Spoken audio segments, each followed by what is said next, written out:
meus amigos, meus irmãos da Zoe, como é que vocês estão? Tudo bem?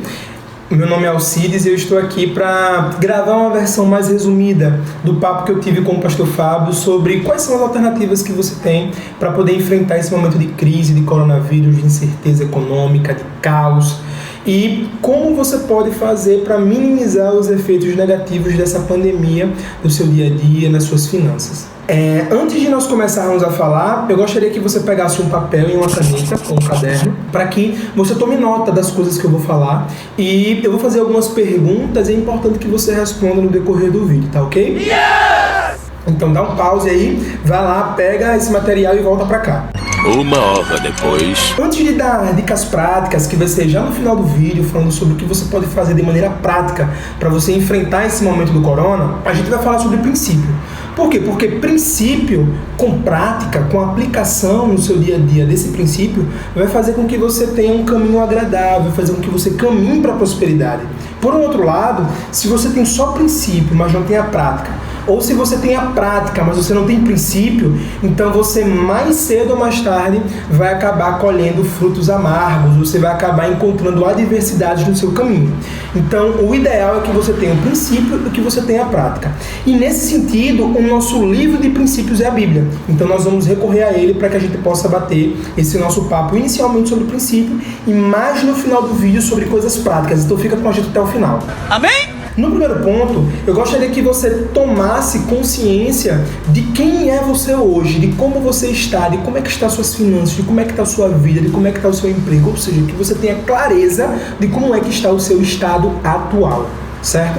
Então, fazendo um paralelo, eu quero que vocês registrem aí no livro de Números, capítulo 14, versículo de 21 a 30, que ele vai ser justamente aquele momento em que Deus ele vai falar para Moisés, ele vai falar para o povo, que toda aquela geração que saiu do Egito não vai entrar na Terra Prometida porque era uma geração de murmuradores, de pessoas que pecaram contra o Eterno, de pessoas insatisfeitas, e que justamente por conta disso, eles não iriam entrar na Terra Prometida, com exceção de Josué e Caleb. Então, fazendo um paralelo entre os 40 anos do povo no deserto e da nossa quarentena, eu convido você a ser um tempo para você refletir, para você abandonar aquilo que há de ruim dentro da sua vida. O sangue de Jesus tem poder, tem poder, tem poder. Então encare esse momento de quarentena como um momento de reflexão e um momento para você tirar da sua vida tudo aquilo que não agrega e tudo aquilo que afasta você da presença do Senhor e dos resultados que você deseja ter. Então a gente pode usar como exemplo aqui,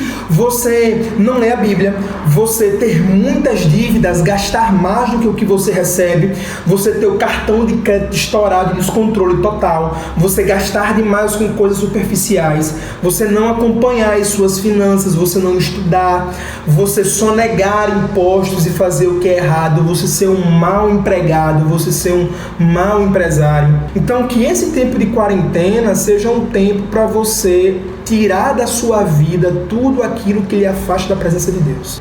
E você só vai conseguir fazer isso se você tiver intimidade com o Espírito Santo, porque é Ele quem vai revelar isso para você. Então que esse tempo de quarentena seja um tempo para você ter mais intimidade com Deus, para que o Espírito Santo revele a você aquilo que você precisa tirar da sua vida e que está impedindo você de alcançar lugares maiores.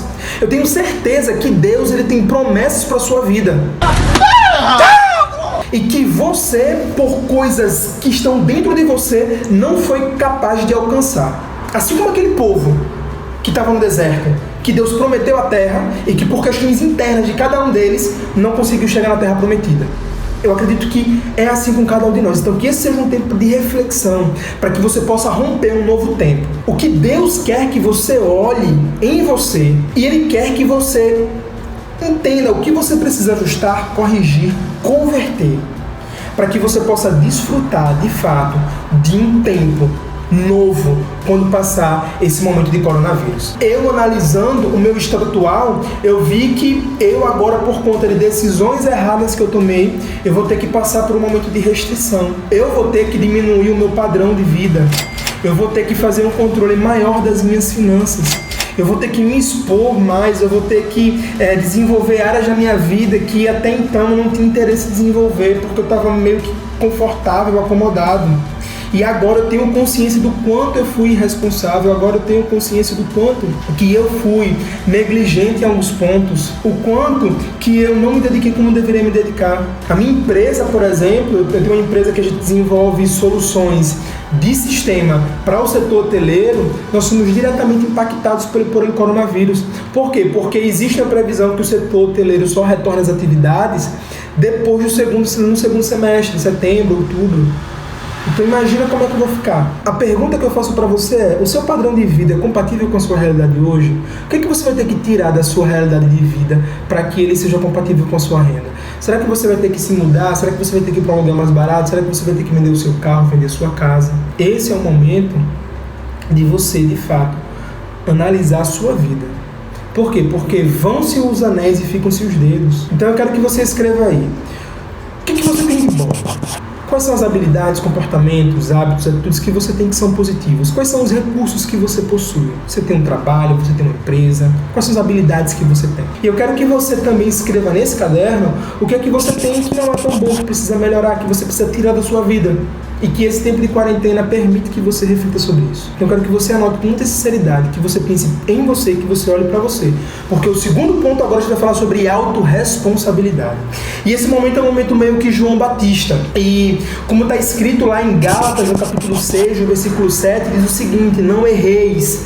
Deus não se deixa escarnecer, porque tudo o que o homem semear, isso também ceifará. Olha bem para mim e coloca a mão nas minhas palavras.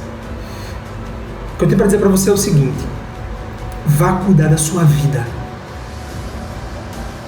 É isso mesmo, vá cuidar da sua vida. Esse é o momento para você cuidar da sua vida. Se até então você delegou a responsabilidade pelos seus resultados para outra pessoa, esse é o momento de você tomar de volta nas suas mãos e fazer o que precisa ser feito. Por quê? Porque Deus, ele é juiz, Deus, ele criou regras, Deus, ele tem um processo orgânico e tudo aquilo que você plantar, você vai colher. Então, se até então você pensou que não estava plantando nada, pode ter certeza que você plantou omissão, você plantou ociosidade, você plantou preguiça, você plantou medo. O que você está colhendo nesse momento agora de isolamento social e de crise? Se você continuar plantando isso, o que é que você vai colher mais na frente? Você está semeando o tempo todo, você está plantando o tempo todo, você está cuidando o tempo todo e você está colhendo o tempo todo. Se você não está satisfeito com o que você está colhendo hoje, direta ou indiretamente, isso é responsabilidade sua. Você é responsável por isso.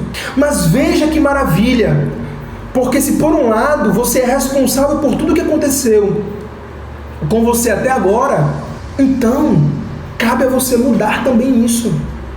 Cabe a você mudar. Você tem sempre a condição de tomar novas decisões, fazer novas escolhas. Então o que eu quero que vocês entendam é o seguinte, é que culpar outras pessoas pelo resultado que você tem não é sábio. Porque as outras pessoas, elas não vão ter a capacidade de mudar a sua vida que você tem, do jeito que você gostaria. Então você é responsável por conhecer as estações. Como assim, Alcides? Conhecer o que está acontecendo no mundo, o cenário, o corona, qual é o impacto que isso tem no seu setor, na sua empresa, no seu bairro, na sua cidade. Você é responsável, é sua responsabilidade conhecer as estações, é sua responsabilidade preparar, arar, adubar o solo. É sua responsabilidade cuidar da terra, que vai trazer para você o seu mantimento, que vai trazer para você sua fonte de renda, que vai trazer para você a sua prosperidade. É sua responsabilidade escolher e tratar as sementes que você vai colocar nessa terra que você arou, que você adubou. É sua responsabilidade, não é de ninguém, não é de governo, não é de pai, não é de mãe, é sua responsabilidade. Porque você escolhe as sementes que você vai plantar. Se você quer colher melão, você tem que plantar sementes de melão. É loucura você plantar arroz e você pensar que você vai colher feijão. Então escolha o que você vai plantar, qual é a sua fonte de renda que você quer ter. Muitas vezes o que você precisa tratar e plantar como semente é o que já está próximo à sua mão, é uma habilidade que você já tem, a habilidade que alguma pessoa próxima a você já possui, algo que você já tem afinidade. Muitas vezes é isso. Ou então é você sair da sua zona de conforto e aprender algo novo. É sua responsabilidade regar o plantio, cuidar desse plantio, dar o suprimento de água necessário. E aí eu falo sobre novos aprendizados, sobre você aprender novas coisas, novos conteúdos, continuar crescendo na sua área de atuação, naquilo que você já faz, para gerar uma nova renda, para trazer mais uma renda nesse momento de escassez. E é sua responsabilidade arrancar as ervas daninhas, o mato que cresce e que sufoca a sua plantação. Porque muitas pessoas, às vezes, elas conhecem a estação, ela ara, aduba o solo, ela escolhe tratar as sementes, ela rega, mas ela não arranca a erva daninha que cresce no meio da sua plantação e que sufoca e permite que você não tenha o resultado que você teria. E quais são essas ervas daninhas? São as más companhias que você tem e que influenciam negativamente você e a sua vida. É a sua preguiça, é o Netflix. As séries que você assiste são as redes sociais, Instagram, YouTube, TikTok. Momentos de fuga que você tem nas atividades domésticas, onde você sabe o que você tem que fazer, onde você sabe que você tem que estudar, onde você sabe que você tem que trabalhar, mas aí você fica procurando coisas em casa para fazer o tempo todo e fugir da sua responsabilidade. E aí você poderia manter a sua casa num padrão, mas você fica procurando coisa para fazer o tempo todo para fugir daquilo que é a sua responsabilidade e trazer uma nova fonte de renda, de você buscar novos caminhos, de você muitas vezes ter mais intimidade com Deus. É a sua falta de disciplina, são os vícios que você tem, são as distrações, é tudo isso. É esse pessimismo e achar que nada vai mudar. Essas são as ervas daninhas que crescem, que você tem que tirar da sua vida, sua responsabilidade. Alcides, mas não é fácil. Oh, queridão, não é mesmo. Mas pai, a vida não é fácil. Jesus não disse que seria fácil. Ele disse que estaria conosco o tempo todo. Lá em João, capítulo 16, versículo 33, ele diz o seguinte: no mundo tereis aflições, mas tende bom ânimo, porque eu venci o mundo.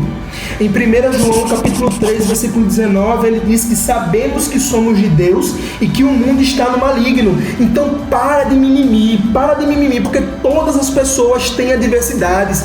Para de vitimismo, para de se colocar numa situação de coitadinho. E nesse vídeo, até o final, você vai encontrar alternativas para sair dessa situação que você está vivendo. Ah, eu não tenho que comer em casa, sou sensível à sua causa, mas isso daí tem caminhos para que possa ser contornado. E a gente vai conversar sobre isso mais na frente também. E eu vou dar exemplo de algumas pessoas que também enfrentaram várias adversidades e que continuaram com persistência e tiveram resultados. Steve Jobs, dono da Apple, quando ele iniciou, foram várias dificuldades até a Apple se tornar o que é hoje. A gente tem aqui também o Christopher Gardner, que ele foi o personagem daquele filme baseado em fatos reais, A Procura da Felicidade, onde ele tinha um filho. Muitas vezes ele teve que dormir em banheiro de metrô, ele teve que dormir na rua, teve que dormir em abrigo com o filho, até ele conseguir um emprego e conseguir ter um crescimento, uma ascensão. Tem o caso da Oprah Winfrey, aquela apresentadora norte-americana que cresceu em um lar e foi abusada sexualmente durante a infância e adolescência, engravidou, perdeu o filho e ela conseguiu dar a volta por cima. A gente tem vários casos. Você não está falando de pessoas dos Estados Unidos, sem problema não. Vamos trazer exemplos brasileiros. Flávio Augusto, dono da WhatsApp, dono do Orlando City, Silvio Santos, Geraldo Rufino, a Luísa, do Magazine Luiza, dona da Casas Bahia, a Natura, do Habib's, foram pessoas que começaram de baixo, com dificuldades, passando por fome muitas vezes. Mas essas pessoas, muitas vezes, não conhecem a Cristo. Vamos usar exemplo de pessoas que são cristãs.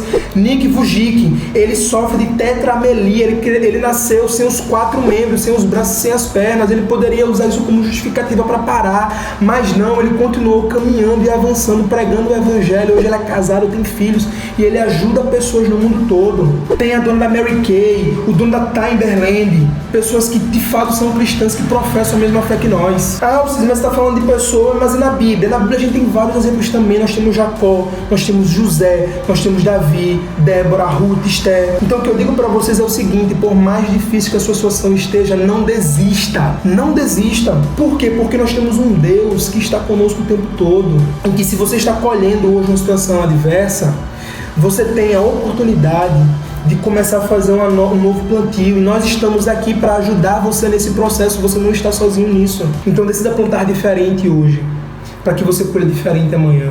e que você colha melhor. Então, na minha vida, eu fui demitido no ano passado, eu não posso mudar essa realidade de demissão.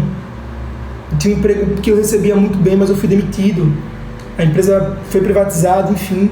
Eu não posso mudar essa realidade. Eu não posso mudar a realidade dos investimentos errados que eu fiz e que hoje não trazem para mim um retorno financeiro. Eu não posso mudar a realidade do corona que impactou diretamente a minha empresa. Eu não posso mudar essa realidade. Mas eu posso mudar a minha forma de reagir diante disso. A minha forma de reagir. Porque a minha responsabilidade é interagir com o Espírito Santo, ouvir o que ele tem a dizer e agir de acordo com isso. E você? Sobre o que você é responsável na sua vida. Anote. Anote sobre o que você é responsável na sua vida. Se você tem coisas na sua vida hoje que não estão do jeito que você queria, você tem a oportunidade de mudá-las. Terceiro ponto. Objetivos. E aí a gente vai acompanhar aqui 3 trechos da Bíblia. Em Hebreus 11:1 diz que a fé é o firme fundamento das coisas que se esperam e a prova das coisas que não se veem. João, capítulo 14, versículo 13 e 14, que diz: "E tudo quanto pedirdes em meu nome, eu o farei, para que o Pai seja glorificado no Filho. Se pedirdes alguma coisa em meu nome, eu o farei." E Tiago, capítulo 4, versículo 3, que diz: "Quando pedem, não recebem, pois pedem por motivos errados, para gastarem seus prazeres." E aí Provérbios vai complementar dizendo: "Há caminhos que a homem parece direito, mas o fim dele são caminhos de morte." E Jeremias vai dizer que enganoso é o coração, mais do que todas as coisas, e perverso. Quem o conhecerá? Deixa eu fazer uma pergunta para você. Você tem objetivos? O que você quer? Quanto que você precisa de renda por mês? Esses objetivos, eles são claros? Eles estão escritos em algum lugar? Com que frequência você visita esses objetivos? Você olha para ele todos os dias? Sinceramente, você olha mais para os boletos e para as adversidades ou para aqueles objetivos que você tem, para os sonhos que você possui? Sinceramente. E nesse sentido eu gostaria de compartilhar com vocês um outro princípio, para que vocês, assim como eu e como muitas pessoas, a única opção que a gente tem agora é viver por fé e não por vista. Porque a fé é justamente onde Deus ele quer que nós estejamos, e a vista é justamente da nossa rotina, aquilo que a gente tem, que nós chegamos até agora, através dos nossos próprios esforços. Então o seu cérebro, ele encontra a solução para onde está a sua visão, para onde está o seu foco, para onde está a sua atenção. Então se você está olhando para os problemas, você só vai olhar para os problemas. Você só vai encontrar solução, muitas vezes, para o seu dia a dia. Mas se você olha para os seus objetivos, você vai ter novos caminhos, novas possibilidades que vão levar você a lugares mais longes, aonde você deseja de fato chegar. O que eu quero que vocês entendam é o seguinte, é que a vista, ela vai permitir que você veja o mundo natural, esse mundo terreno. E esse mundo, ele jaz maligno. E o que o inimigo das nossas almas quer é que a gente ande por vista, que a gente viva por vista e não por fé. Porque se a fé ela vem pelo ouvir a palavra de Deus, o que acontece se você enxerga, se você só ouve o mundo? Como é que vai estar o seu coração? Então viva por fé. Traga à memória o que traz esperança. O segundo ponto é que a gente tem um Deus que ele está disposto a nos abençoar. E lá em 1 Coríntios ele vai dizer o seguinte: as coisas que o olho não viu e o ouvido não ouviu e não subiram ao coração do homem são as coisas que Deus preparou para os que o amam. Então é isso que Deus tem para você, meu amado. É isso que Deus tem para mim. Então senta na cadeira, escreve, desenhe, imprime na internet o que você quer. Você tem um papel e uma caneta aí, escreve o que você deseja, escreve o que você quer agora, escreve o que você quer quando passar esse corona. E ainda nessa parte de objetivo, eu quero que você entenda que você é príncipe e princesa de Deus. E que você virá governar com o Pai, como está escrito lá em Apocalipse. E aí eu pergunto para você, como é um governante que só pensa nas suas próprias vontades?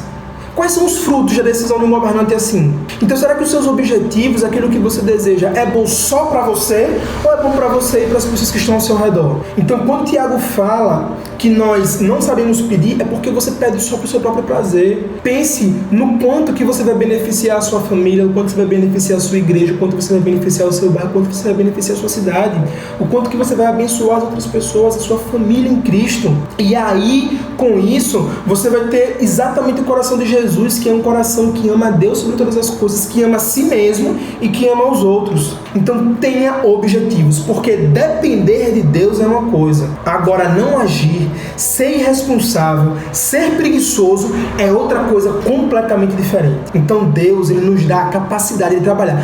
Pode não ser a coisa que você gostaria de fazer, mas esse não é o momento de você fazer o que você gosta. Esse é o momento de fazer o que é preciso ser feito. Esse é o momento de fazer o que precisa ser feito, não aquilo que você gosta. Eu tenho vergonha. Esse não é o momento de ter vergonha. Esse é o momento de ter resultado. E aí, por fim, para a gente já poder caminhar para a parte prática, a gente vai falar sobre processos e prática. Estudos indicam que um novo hábito, ele é desenvolvido depois que você faz essa nova atividade por 21 dias seguidos. E que você sai da zona de resistência para a zona de mudança quando você praticar isso por 3 meses, ou seja, ele já flui naturalmente na sua vida. Então, eu quero que você entenda que hábitos espirituais vão destravar hábitos de sucesso na sua vida. Então, por exemplo, vou citar alguns hábitos espirituais. O jejum. Quando você jejuma, você acaba destravando um hábito de sucesso no seu corpo, que é um processo de detox. Você promove uma renovação celular, você promove uma predisposição a um sono melhor, a uma atividade física. Esse hábito espiritual que aproxima você do Espírito Santo, ele vai gerar esse efeito positivo no seu corpo.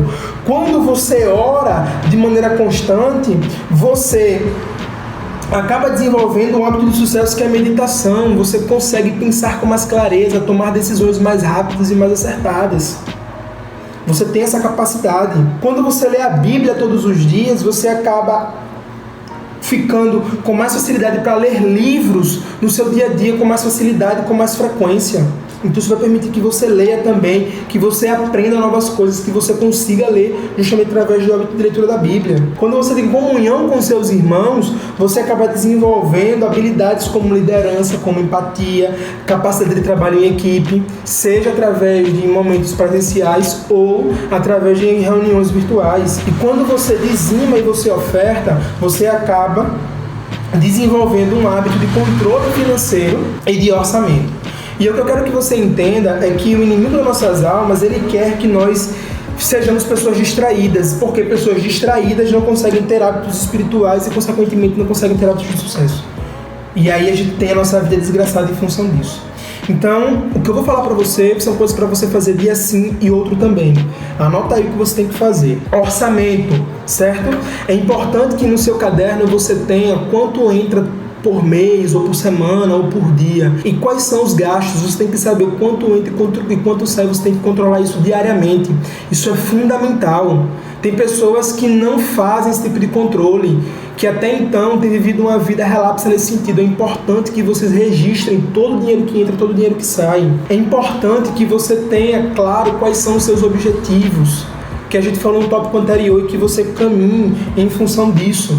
Então, você tendo esse orçamento, você tendo esses hábitos espirituais todos os dias sendo praticados, isso vai trazer para você uma série de vantagens, uma série de benefícios. Então, você vai ter que aprender coisas novas, aprender novos conhecimentos. Esse é o momento para isso. É o momento de novas oportunidades, de novos projetos. É o momento de você se lançar. É o momento de você fazer o que tem que ser feito. E de maneira mais específica, os bancos, eles estão liberando recurso para que você possa ter crédito para fazer frente às suas dívidas, um crédito mais barato. Então, se você tem dívida no cartão de crédito, se você tem outros tipos de dívida, é o momento de você conversar com o seu banco. Ou se eu tenho vergonha, não é o momento de ter vergonha, é o momento de você sentar e de você negociar.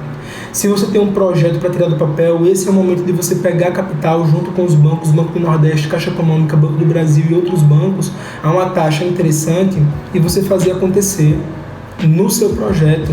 Ou se eu tenho um projeto, como é que eu faço? Fala comigo que a gente vai sentar, a gente vai bater um papo, que eu puder ajudar você, eu vou ajudar, certo? Esse é o momento também de você entender que não é o momento de você comer a semente. Então, muitas pessoas, elas não utilizam aquilo que Deus dá para poder trazer prosperidade para si e para as outras pessoas. Então, eu vou dar um exemplo para vocês. Algumas pessoas, elas recebem de Deus uma provisão, elas recebem de Deus uma bênção, recebem de Deus um recurso, e ao invés de gerar um novo negócio, gerar um novo empreendimento que Deus já abençoou, ele pega e simplesmente oferta para outras pessoas. Meu irmão, se Deus deu para você um direcionamento de você ofertar na vida de alguém, faça. Mas se Deus deu um direcionamento na sua vida de você abrir um negócio, imagine o seguinte, que esse capital que Deus lhe deu, você pode multiplicar por 3, por 4, por 5, por 10 e ajudar muito mais pessoas. Não é somente para o seu próprio bem, mas é para você ajudar outra pessoa também, outras pessoas, quantas pessoas você pode empregar nesse processo. Então é essa a visão que eu quero que você tenha. Muitas pessoas pegam dinheiro e já vão distribuindo. Não, essa semente não é para você comer, mas também não é para você dar para outra pessoa comer também, muitas vezes. Deus, o Espírito Santo, ele vai direcionar você qual é a semente que você tem que ofertar na vida de uma outra pessoa, mas ele também vai dizer para você qual é a semente que você tem que plantar para que ela frutifique e gere 10, 100 mil. E muitas pessoas não param para pensar nisso, pega tudo e vai repassando para outras pessoas, e não é assim. Deus, ele tem algo para fazer através da sua vida. Comece um novo negócio, tenha uma segunda fonte de renda, porque com esse recurso você vai conseguir gerar bênção na vida de outras pessoas. Reforçando, não é tempo de fazer o que você quer ou o que você gosta, mas é um momento de você fazer o que é preciso. E se você nesse momento está sem renda, se nesse momento você está sem ter o que comer na sua casa muitas vezes, nós temos uma oportunidade para você.